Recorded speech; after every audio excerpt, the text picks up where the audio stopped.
So I'm live again, and this time I have notes, but no guarantee that I will be less rambly.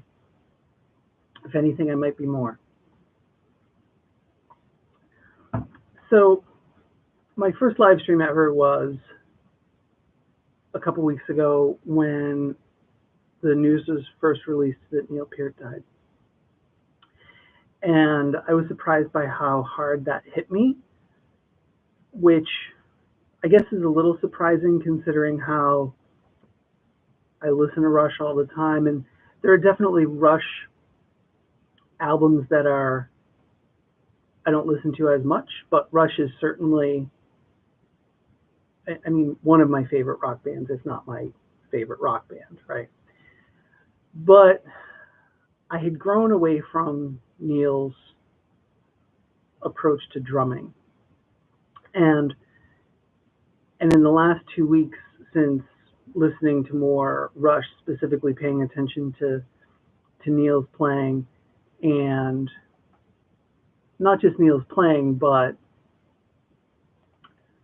I'm sorry, I'm writing one more note.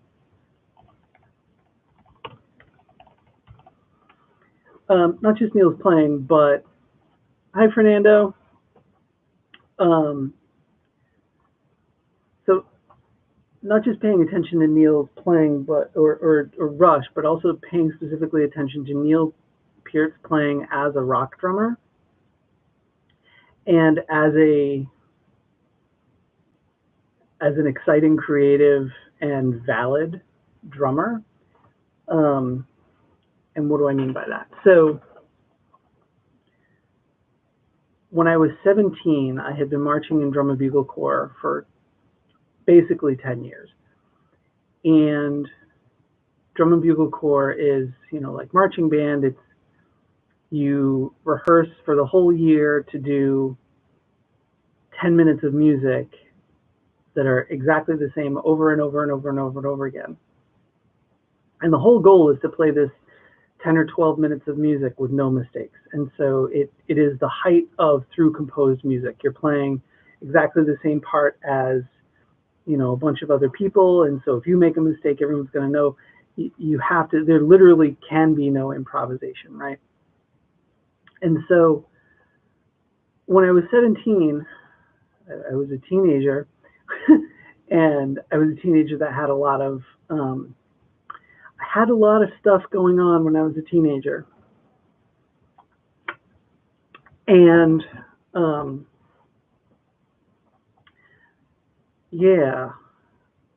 I hit a point where I just couldn't deal with people telling me what to do.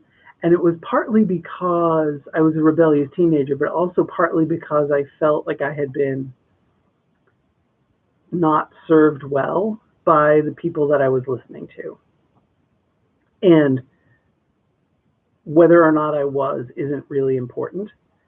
I felt like I wasn't. And I was 17, so what did I know? But that started this phase of me finding, Billy Cobham, and when I was first listening to John Coltrane and Elvin Jones, and all this improvisational music that blew my mind, right? I had never really expected that.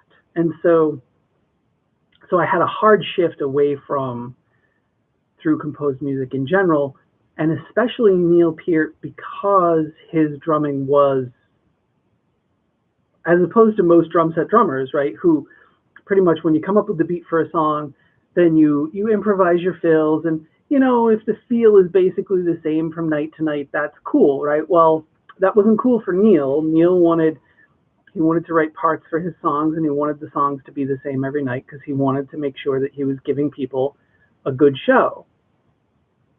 And when I was 20, I hated that, right? The one and only time I saw Rush was on the Presto tour, which now, looking back at the totality of Rush's career, the Presto tour is probably my favorite tour. So if I was only going to see one, thank God it was that one. But I remember being so disappointed because they played all the songs like they were on the record. And, you know, my arrogant little 20-year-old attitude was, well, why didn't I just stay home and turn up my stereo? I was never super good at getting caught up in the excitement of the crowd. Crowds kind of,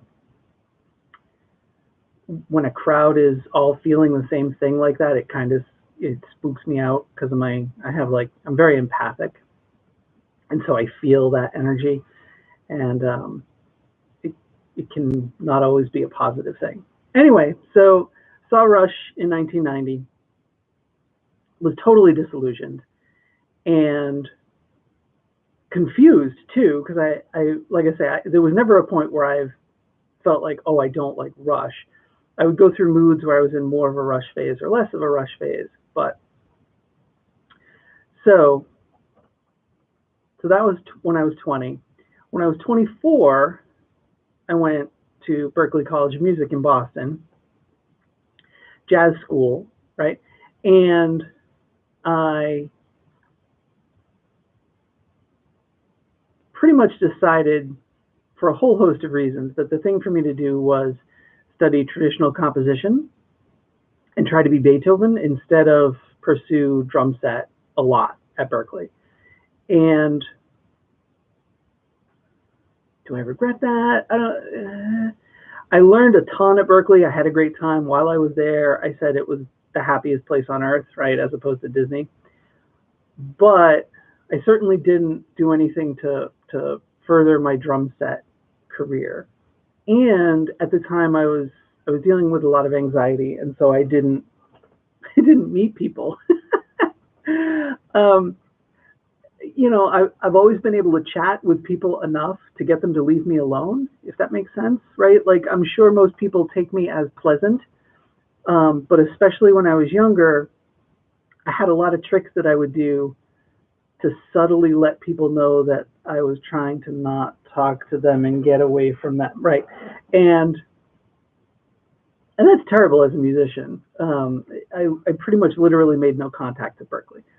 So, but the other thing Berklee did was, ironically, it had me, in my brain, really separate through composed versus improvised.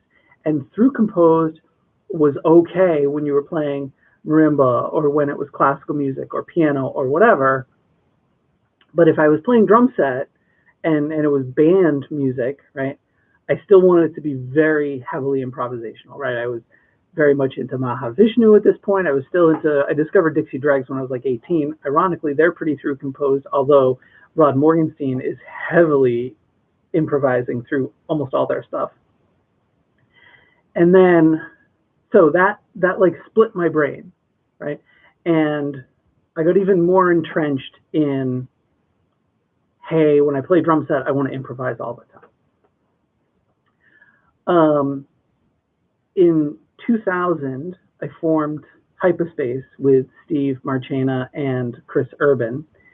And we were basically like a three-piece, kind of in the spirit of Mahavishnu, right? Our tunes mostly had like a hook or a head and then some soloing. I'd say that, yeah. So kind of like a three-piece Mahavishnu, improvisational, jazz rock fusion, whatever you want to call it. And so that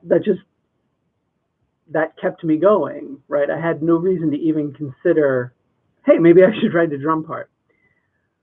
Over the years, so Hyperspace is 20 years old, about to release our 5th record in a few months. And Hyperspace hadn't done anything to get me to change my philosophy on through composed stuff. And then, you know, and over the years too, I played with Brian McPherson, who's a singer-songwriter, folk artist. He hates all those labels. I think he was using anti-folk for a while. He goes by American Troubadour sometimes, which is awesome. But it was just he and I, guitar and drum duet.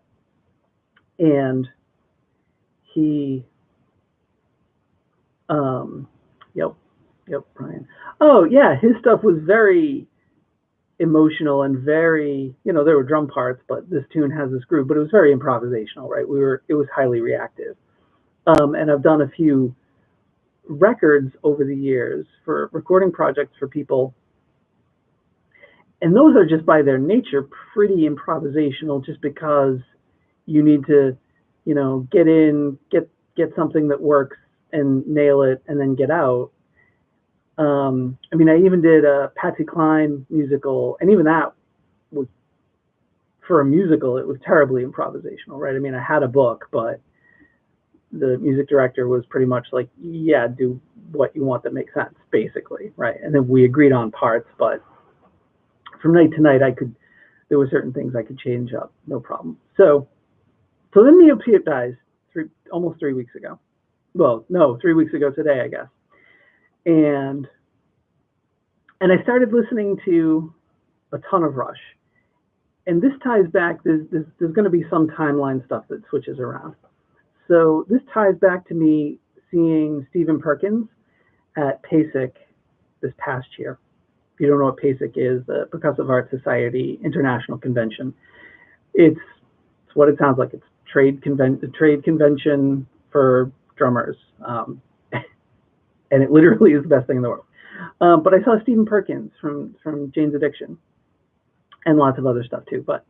And he played with just him and a bass player for 50 minutes. There are a couple of videos on YouTube of it. I recommend watching it. It's amazing. Their version of Sissy Strut was just so super badass.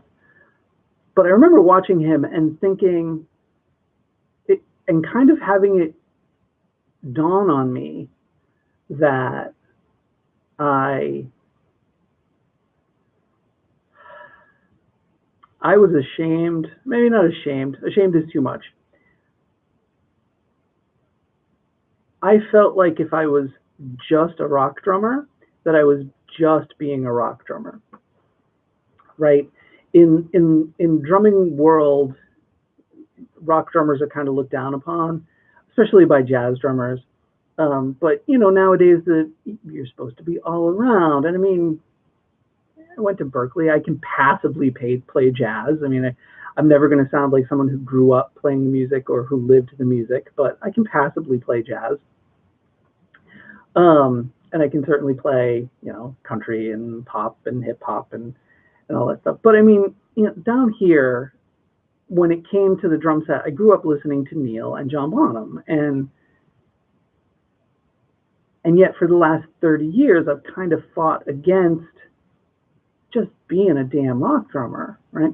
And so seeing Stephen Perkins be creative and musical and badass and have so much fun really made me realize that for 30 years I had been carrying around this negative feeling about letting myself be a rock drummer. And that was surprising. I hadn't really. So before I went to Berkeley, I was the worst music snob you'd ever want to meet.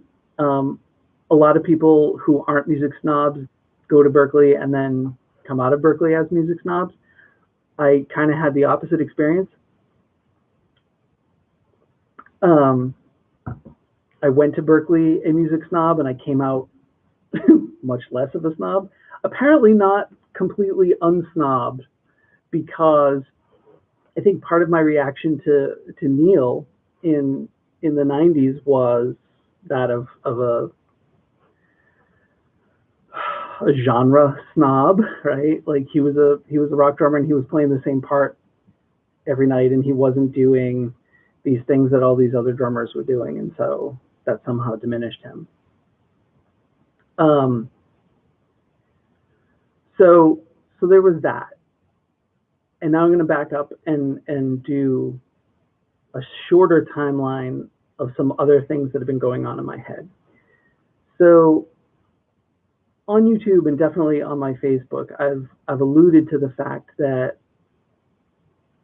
I've dealt with a ton of depression and anxiety in my life, and social anxiety in such a way that hustling for gigs and getting gigs has been crippling, right? For me, I really have not been good at that ever. And it's not just that, you know, I'm not good at it, literally physically unable because of anxiety, okay? And it's not a matter of, you know, well, just do it. I mean, brains are powerful stuff, and you feel what you feel, and you can't always just push yourself through your feelings, right? So I've dealt with a bit of imposter syndrome, and if you don't know what that is, that's pretty much feeling unworthy of your position, right? So I've been teaching at the store that I teach at, DeCenzo's Drum Shop. I've been teaching there for, next year will be 20 years. Woohoo! And I've been teaching generally for 34 years. I started when I was 5. Yeah, that's it. Anyway, so I've been teaching generally for 34 years. I'm college educated. I've been teaching at DeCenzo's for 20 years. And I still think one of these days they're going to wake up and figure out that I'm a fraud and that I don't know what I'm doing, right? And that's what imposter syndrome is. And so I have a bit of that, right? Like, and then I haven't been as successful in my musical career as I would wish. So that plays into it too, right? Because I can do the whole thing of thinking, well, if I was better, if I was good enough, I'd be successful, right? I'd be more successful. And then I went to PASIC a year and a half ago, PASIC 2018, and I saw the Hit Like a Girl showcase, and I decided to enter the Hit Like a Girl contest. And then right after that, and I came home and I started practicing and preparing a piece, and right after that, right, I came home, and right after that, we had I don't need to go into details, but my husband and I had a very bad winter, right, personally. And it was difficult for me to do anything, right? My depression was like in full force. I sat on the couch a lot, couldn't accomplish much of anything, much less prepare a piece for this contest that I didn't think I deserved to enter anyway, right? So the deadline for the contest was coming up, and I felt like, you know what, I have to enter this. So I submitted a solo that I had played a little while ago, and felt like, well, whatever, you know, whether I win or lose, at least I'll have entered. And then whatever it took, 6 weeks or whatever, I won the weekly contest, and that was very nice. And I told myself, well, now I don't care if I win the whole thing because I won the weekly contest, right? But then as the contest drew to a close, you know, you tell yourself, oh, I don't care. But that was a lie. Oh my God, I really wanted to win. And then it was announced that I won, and I literally cried. I couldn't stop shaking. I called my mom right away to tell her, right? It was really huge in a way that I hadn't had tangible confirmation that I was a good drummer in a very long time, right? One of the things that I was hoping for so that really got inside my head and started me thinking about, oh, hey, wait, maybe I am a valid drummer. Maybe I have some stuff that's worth stuff. And my hope when I entered the contest was that I would be able to perform at their showcase at PASIC 2019. And I did. I got to perform at PASIC 2019. That video is on my channel. And so when my drum corps, we won our division championship when I was 17, or I think it was when I was 16. And we got to do an exhibition before the Saturday night show. So we played in front of probably 30,000 people. So I've played in front of 30,000 people, and I got to tell you, that's pretty cool. But I kind of think playing at PASIC for a few hundred people was better because it's PASIC and it's more recent too. So, and it's also a thing that I earned on my own, right? So But anyway, so I played a PASIC, and holy crap, that was amazing, right? And already now I'm thinking, huh, maybe I'm not a loser, right? And then Neil died, and that has me really thinking about. So one of the things I've been watching, I can't listen to anything about Rush still. 2.5 weeks since we found out he passed, and I still am only listening to Rush. I'm watching tons of performance videos. I'm watching tons of interviews. I think I've probably consumed more Rush music in the last 2.5 weeks than I have in the last 2 years, probably, right? But a thing that's come up for me over and over again is, wow, how cool is it that they were in a band together for 40 years, right? And, you know, unless I live to be 100 and I join a new band tomorrow, I'm not going to have that experience. And that's cool. But one of the things that I have been doing since I got back from PASIC was looking for auditions and looking for new opportunities. And one of the things that has been really kind of clicking with me since Neil died was, maybe I do in fact have that opportunity right in front of my face, right? Maybe hyperspace is the thing that I'm supposed to double down on.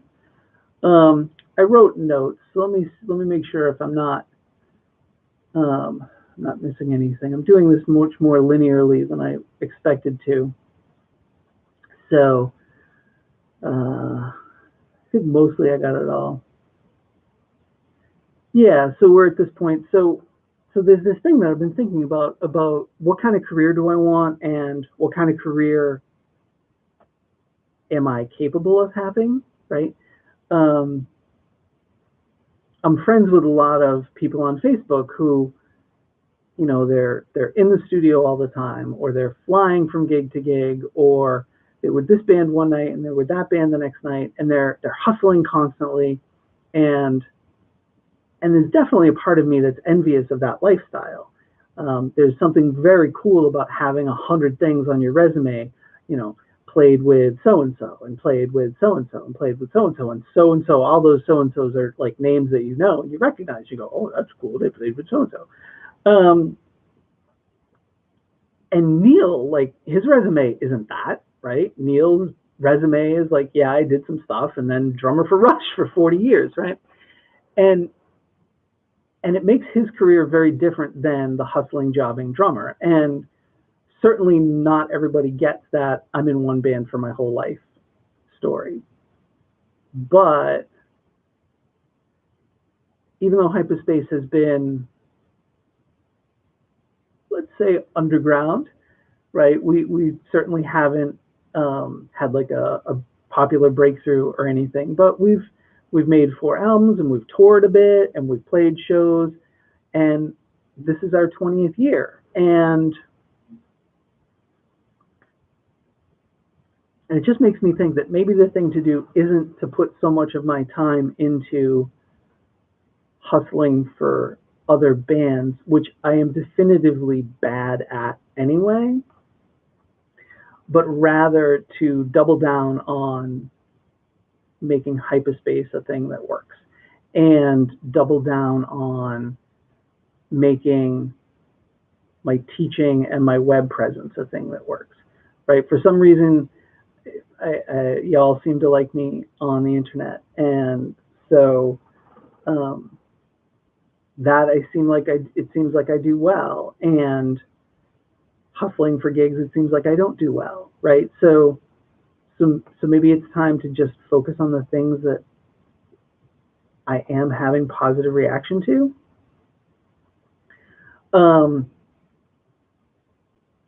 There was a thing, I wrote a really reflective Facebook post the other day, and one of the things that I said in it was, you know, most of my playing, not all, but a good chunk of my playing experience has been through connections that I've made through either in bands with Steve Marchena or through connections that I've made through Steve.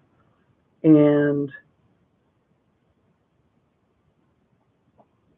you know, I can see that negatively, and I can also see it positively, right? Steve and I have Steve and I have a musical connection you all should be envious of, right? I mean, we grew up playing together. When I met Steve, he did not play guitar, and I barely played drum set, right? So we totally figured out how to do this stuff together. And while it's true, I haven't, I didn't go off and play with 100 bands or, play on 100 studio albums. He and I have developed this really deep musical connection.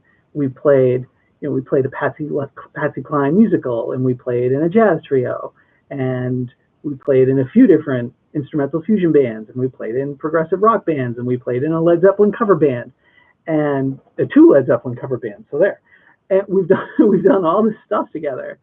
And when I play with any musician, there's a certain amount of, oh, I can hear what they're going to do, I can hear where they're going. But with Steve, I just know his language so well that anticipating him I'm not even anticipating him, I just know where he's going, right? So the other day I was, that is very sweet, Fernando. There are times I think that too. So the other day I was feeling kind of sad that I was feeling like that meant that I was a loser, right? That so much of my experience had been with Steve and because of Steve. But I don't know, I had a revelation the other day that maybe that is just something very special. And one of my friends replied to that Facebook post that I wrote and talked about how, sometimes we talk about life as seasons, and, people go through winters and then when the spring comes, things bloom and blossom. And this friend said, well, it seems like I wasn't going through a winter so much as a drought, right? And in a drought, basically all you can do is survive, and things aren't going to come back lush the way they would in springtime. And that was really heavy to me, because I think that's a better analogy, right? But it also means that I'm here, and Hypospace is about to record our 5th record, and I think it's going to be our best record. I'm certainly more excited and more pumped to put out a good record than any of the other Hypospace records, and I was pretty pumped for those too. I mean, it's not like I was just coasting through those. I wanted those records to all be very good. But yeah, I think y'all are in for a treat, or I hope y'all are in for a treat. So anyway, this brings me back to the improvisation versus through composed thing, I guess. I think I'm mostly done. This is lovely. When Neil passed away, I rambled for an hour and a half, and that felt silly. But this feels a little bit more purposeful, and it's going to be a lot shorter. Yay!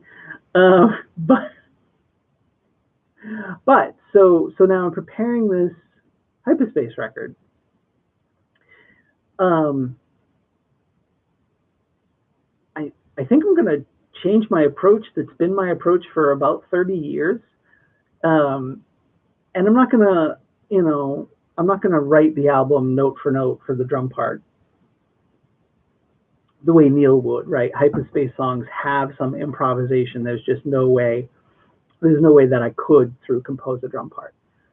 But there are certain sections that are going to be through composed in a way that is shocking. It's still sort of sinking into me.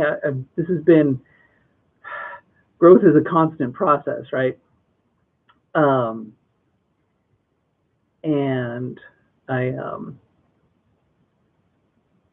I feel like it's been really fertile for the last year since that Hit Like a Girl contest win.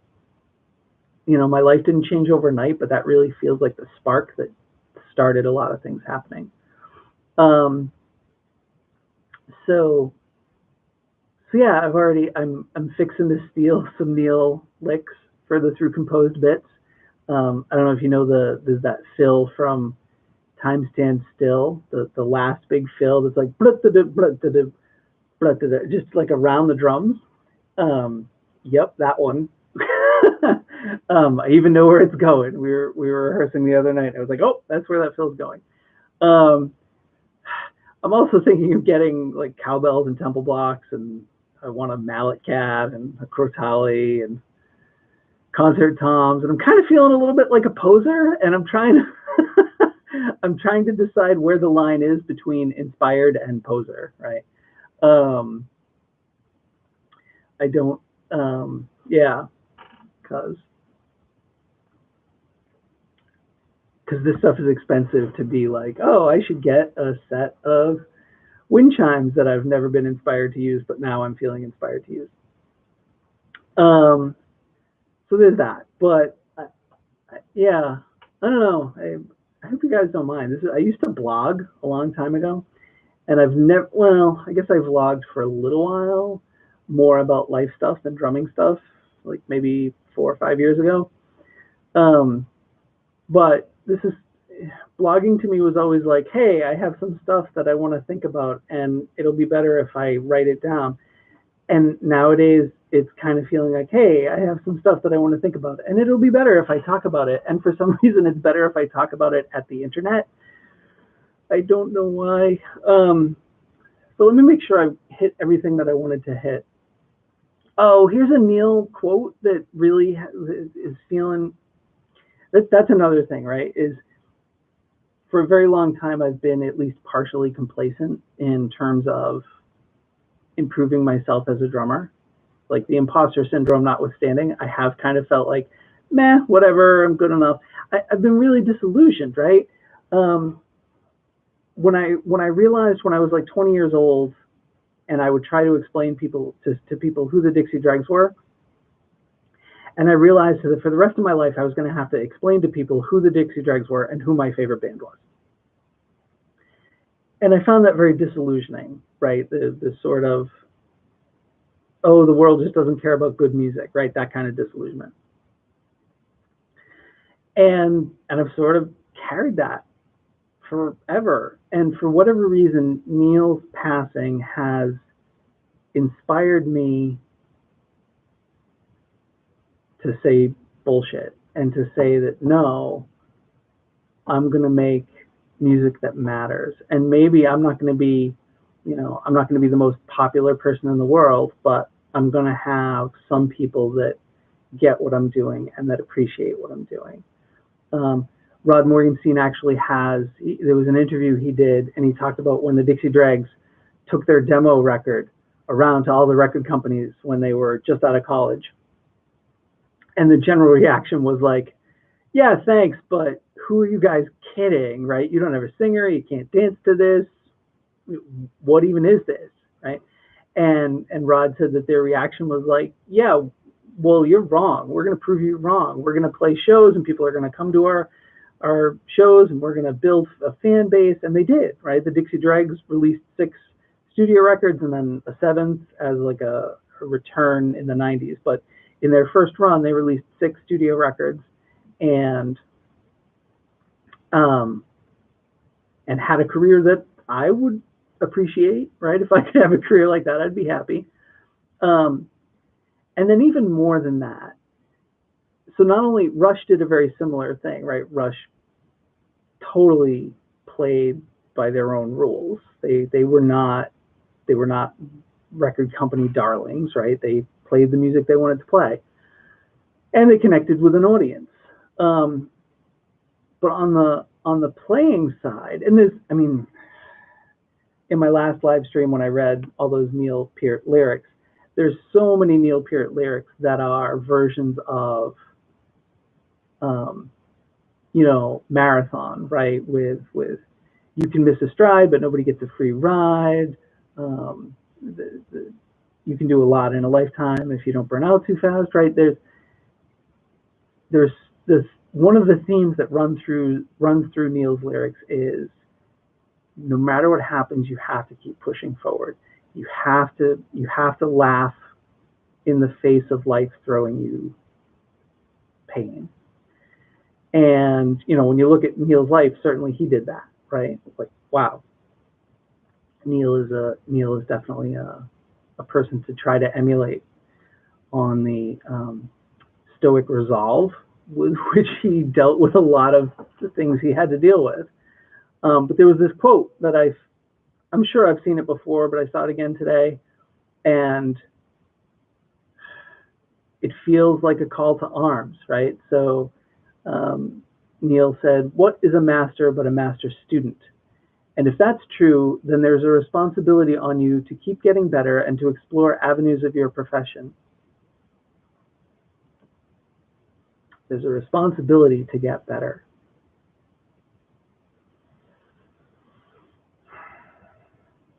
There's a responsibility to get better.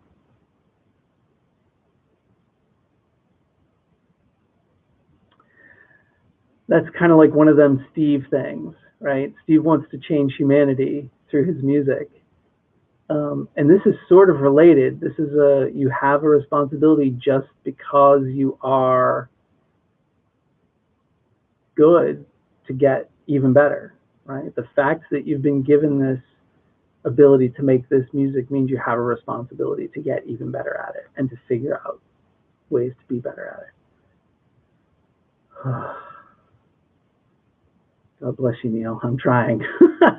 So yeah, so I'm feeling more inspired than I have been in a very, very, very long time, and it's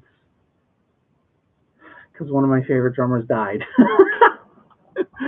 I mean, I guess death is a time we re-examine things, but wow, that feels weird that his death would be a source of inspiration. I haven't even talked about like just pure drumming stuff. One of the secret projects going on for this year might be a drum clinic tour, which I am super excited about.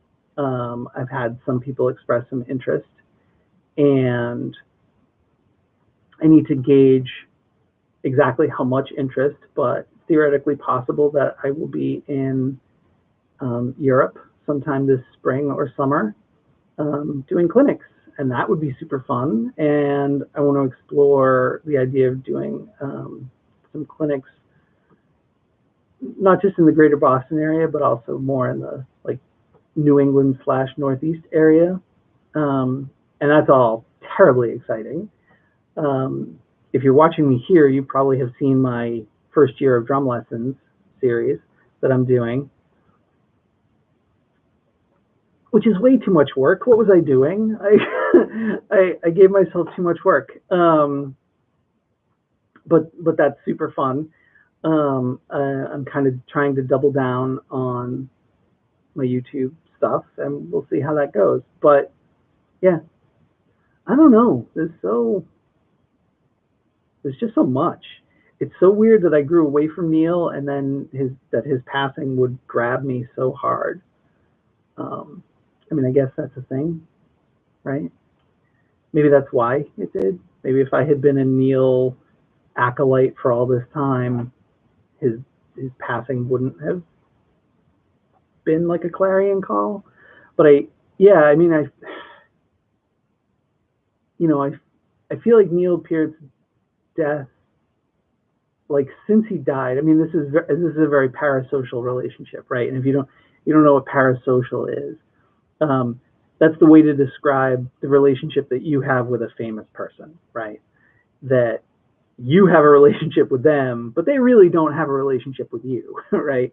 It's a very one-sided relationship. And that's why generally I don't feel it when famous people die, because why would I, right?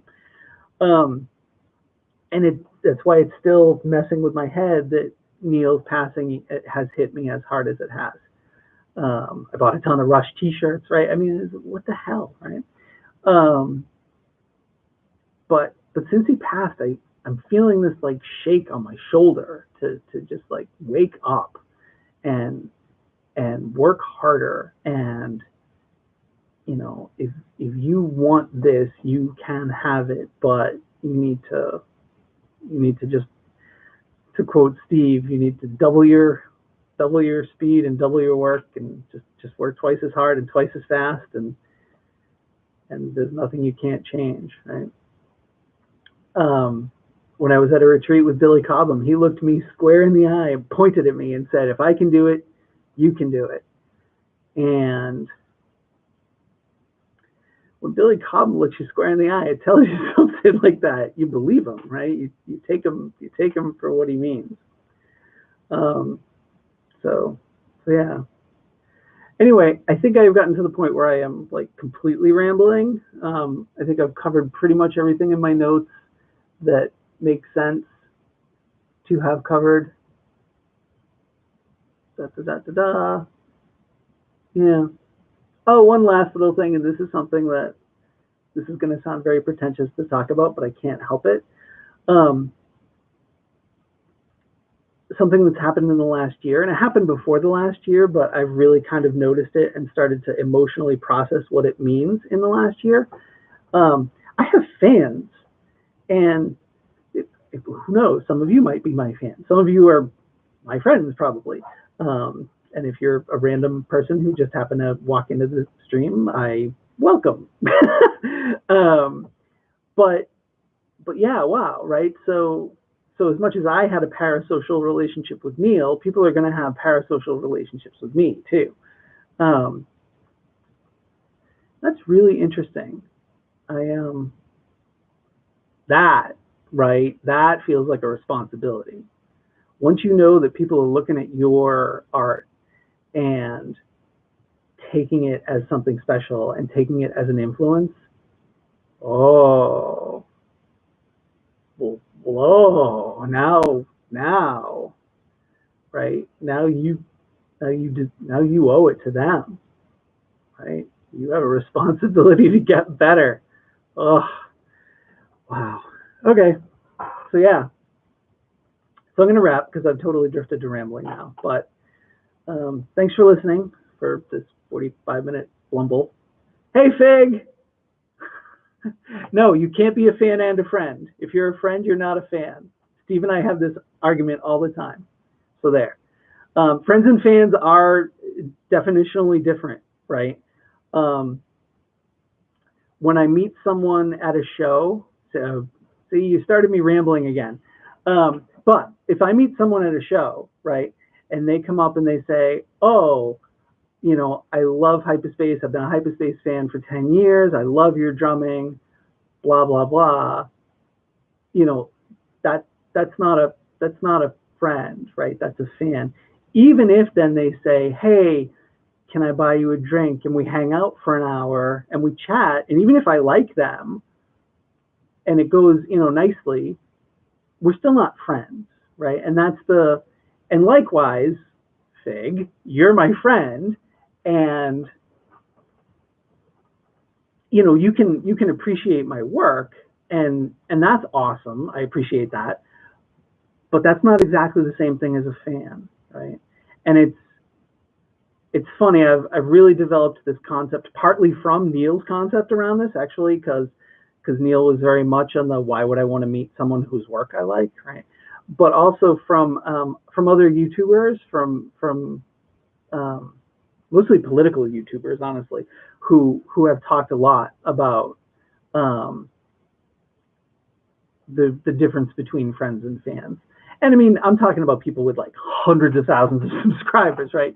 So clearly not me yet. We're going to take over the world soon, but not yet, right? I mean, I got 6 of you watching at the moment, right? So you know, I'm not, but there definitely does have to be a line, and fans can become friends, right? Sure, but there is a definitional line between, and I really don't think you can be both. I think if you were a fan and then you become a friend, you're not really a fan anymore. Anyway, Fernando, I totally think of you as a friend. we are friends. So yeah, all right. Just because I'm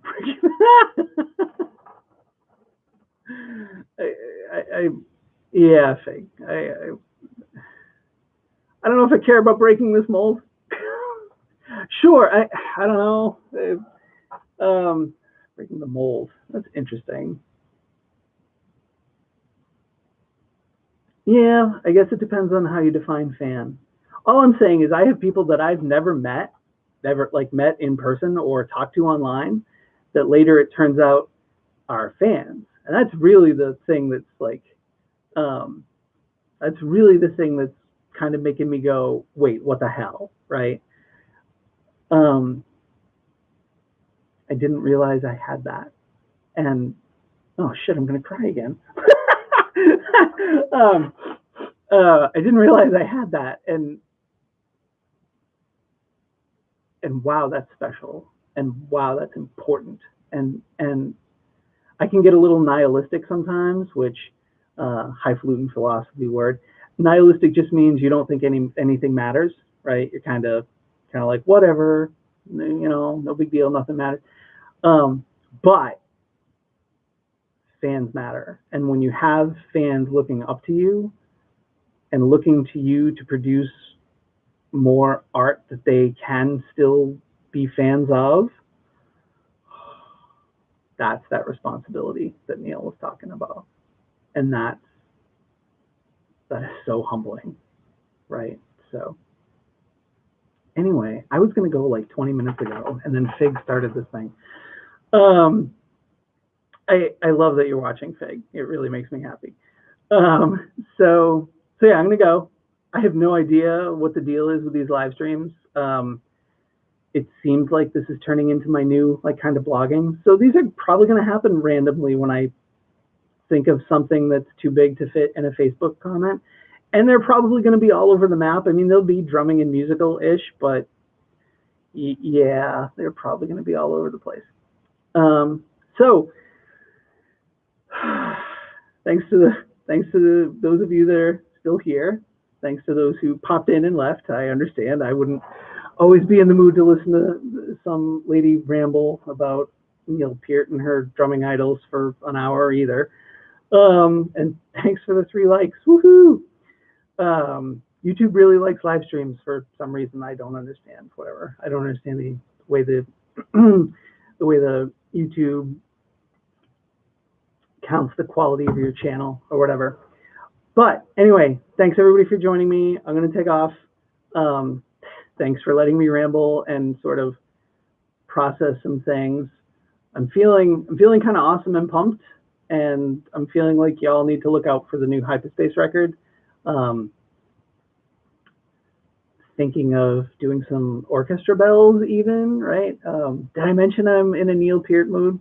So yeah, which, let's see, I'd say by summer, you guys will see it maybe. Yeah, let's leave it this summer, and that way you don't know if I mean the beginning of the summer or the end of the summer. Haha. So, but yeah, let's say the summer. All right. Thanks again, guys. I love you very much, and I will talk to you soon. Bye.